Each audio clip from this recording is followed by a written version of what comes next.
Hello दोस्तों, the peripheral series के episode 5 के एक्सप्लेनेशन में आपका स्वागत है।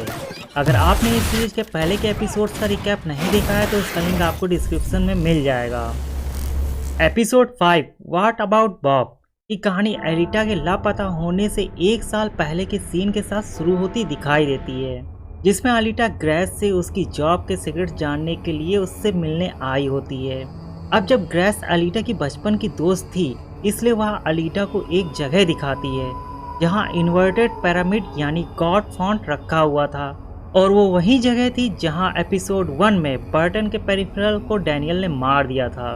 और ग्रेस के जरिए एलिटा को पता चलता है कि किस तरह चेरिस का इंस्टीट्यूट यानी RI ने इंसानों को चुना ताकि वो लोग उन पर एक्सपेरिमेंट कर सकें और अपने टेक इन्वेंशंस को टेस्ट करके अपनी टेक्नोलॉजी को और ज़्यादा बेहतर यानी अपग्रेड कर सकें।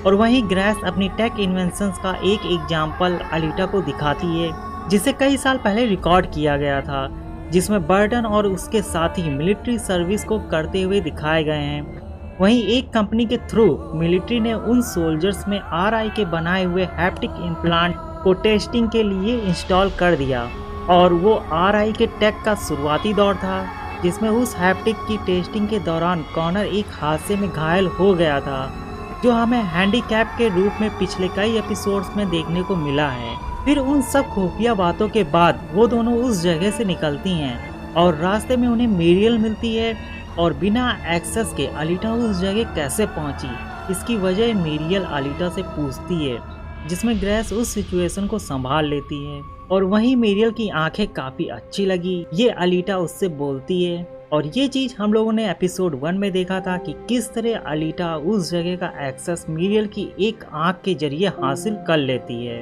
अब सीन 2032 के टाइमलाइन में शिफ्ट होता है, जहां हमें बॉब नाम के एक आदमी को दिखाया जाता है जो एक प्रोफेशनल किलर है, और वो अपने पास आए पार्सल को ओपन कर रहा होता है, जिसमें उसे एक सोनिक पंच गन मिलती है और साथ में एक फ़ोन भी होता है, जिसमें उसे डैनियल की एक कॉल आती है, जो सेम कॉर्वेल की तरह उसे भी $10 मिलियन देने की बात करता है और उसे फ्लिन को मार डालने का काम देता है, जिसमें वो उसके अकाउंट में 25% पैसा क्रेडिट कर देता है। जिसमें बॉब उसके काम को करने के लिए तैयार नहीं होता। वहीं डैनियल उसकी बेटी को मारने की सुपारी उसके दोस्त फ्रैंक को दे चुका है। ये बात डैनियल बॉब को धमकाते हुए उससे बोलता है, जिस कारण बॉब उसे मना नहीं कर पाता और उसके काम को करने के लिए तैयार हो जाता है।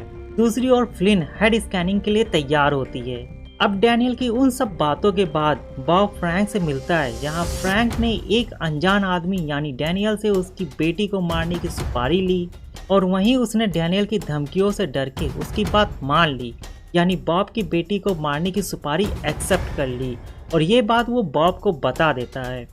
लेकिन वहीं बॉब को उस पर ज़्यादा भरोसा नहीं होता और बॉब फ्रैंक को मार देता है, साथ ही वो उसके साथियों को भी गन से उड़ा देता है। अब इस सब के बाद वो वहाँ से निकलता है और अपनी कार में बैठ के डैनियल को कॉल करता है, जिसमें उसे अपने टारगेट की लोकेशन और समय का पता चल जाता है। वहीं फ्रैंक का बच्चा एक आदमी बॉब को मारने के लिए उस पर फायर करता है, जिसमें बॉब उसे सोनिक गन से मार के उसे कार से कुचल के उस जगह से निकलता है। दूसरी ओर फ्लिन की स्कैनिंग होने के बाद फ्लिन को एक बैक्टीरियल इन्फेक्शन है, जो रीढ़ से होते हुए ब्रेन में पहुंचता है। ऐसा बर्टन को डीडी के थ्रू पता चलता है, जहां डीडी उस बैक्टीरिया की पहचान के लिए फ्लिन की पीठ में एक छेद करती है। फिर सीन शिफ्ट होता है और बॉब अपने टारगेट की लोकेशन पर पहुंच जाता है और खराब कार का प्लान बना के वहां फ्लिन का इंतजार करता है। वहीं बिली उस रास्ते से गुजर रही होती है, तभी उसे एक अनजान आदमी दिखाई देता है। यहाँ बॉब बिली के लिए अनजान आदमी ही है, जिसमें बिली उसकी कार को ठीक कर सकती है, ऐसा उससे बोलती है। लेकिन हम सब जानते हैं कि बॉब वहाँ क्यों था, और उसने कार ठीक करवाने के लिए मैकेनिक को बुला लिया है। ऐसा बहाना करके वो बिली को वहाँ से जाने के लिए बोलता है। वहीं बिली को लगता है कि वो मैकेनिक चार्ली हो सकता है और वो उससे अपना पुराना हिसाब चुकता करना चाहती थी, इसलिए वो उसकी कार जबरदस्ती ठीक करने के लिए बोलती है, जिसमें बर्टन फ्लिन के साथ उस जगह पहुँच जाता है, और वहीं दोनों बॉब के टारगेट थे, इसलिए वो अपनी सोनिक गन के साथ फ्लिन की ओर बढ़ता है, जिसमें फ्लिन उस गन को पहचान जाती है, जिसके कारण वो दोनों बाप के पहले हमले से बच जाते हैं। वहीं बर्टन उसको रोकने की कोशिश करता है और बिली अपने पास मौजूद गन से उसको शूट करती है और वो वहाँ पे उन दोनों को बचा लेती है और बर्टन बॉब को टॉमी के हवाले कर देता है। वहीं फ्लिन एक जगह खड़ी होकर ये सोच रही होती है कि विल्फ ने उसे इस हमले के बारे में पहले से उसे इन्फॉर्म क्यों नहीं किया, जिसमें टॉमी उसके पास आता है और उससे उस गन के बारे में पूछता है, लेकिन फ्लिन उस गन के बारे में उसे कुछ ना बताते हुए वो गन फ्यूचर से हो सकती है ऐसा उससे बोलती है। वहीं टॉमी काफ़ी डाउट में आ जाता है कि ऐसा क्या है कि बर्टन और फ्लिन उससे बताना नहीं चाहते, क्योंकि बर्टन उसे कुछ वक्त से अपनी गन्स और ड्रोन को लेकर इस प्रकार तैयार रहता है जैसे कि वो किसी मिलिट्री के मिशन पर हो।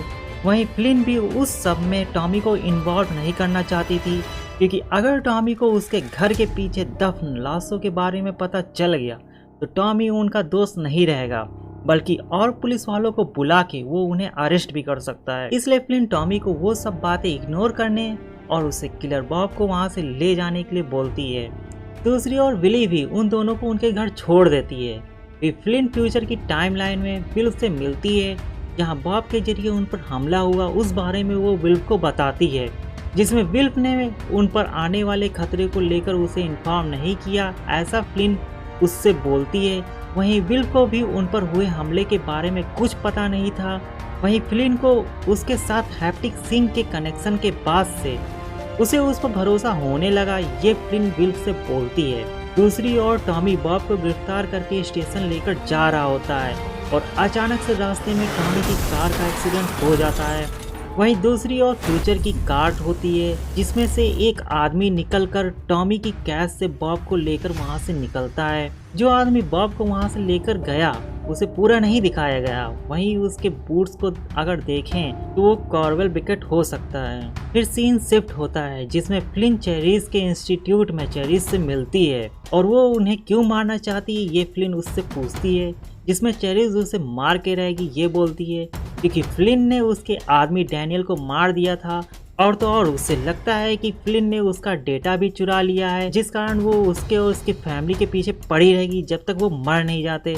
वहीं फ्लिन को उस पर काफ़ी गुस्सा आ जाता है और वो चेरीज को मार देती है। वहीं चेरीज अभी मरी नहीं थी, क्योंकि वो एक पेरिफेरल बॉडी में थी जिसे फ्लिन ने अभी मार दिया था। फिर फ्लिन उस जगह से निकलती है और इसी के साथ ये बेहतरीन एपिसोड यहीं पर एंड हो जाता है। अगले एपिसोड का लिंक आपको डिस्क्रिप्शन में मिल जाएगा। जब तक के लिए आपको ये एपिसोड कैसा लगा कमेंट करके अपनी राय मेरे साथ जरूर शेयर करें। साथ ही इस वीडियो को ज़्यादा से ज़्यादा लोगों में शेयर और लाइक करें और मेरे इस चैनल रिकैपडी को कर लो सब्सक्राइब, साथ ही बेल आइकन को भी प्रेस कर देना ताकि मेरी अगले आने वाली वीडियो आप तक जल्द से जल्द पहुँचे। मिलते हैं नेक्स्ट वीडियो में। Thank you for watching.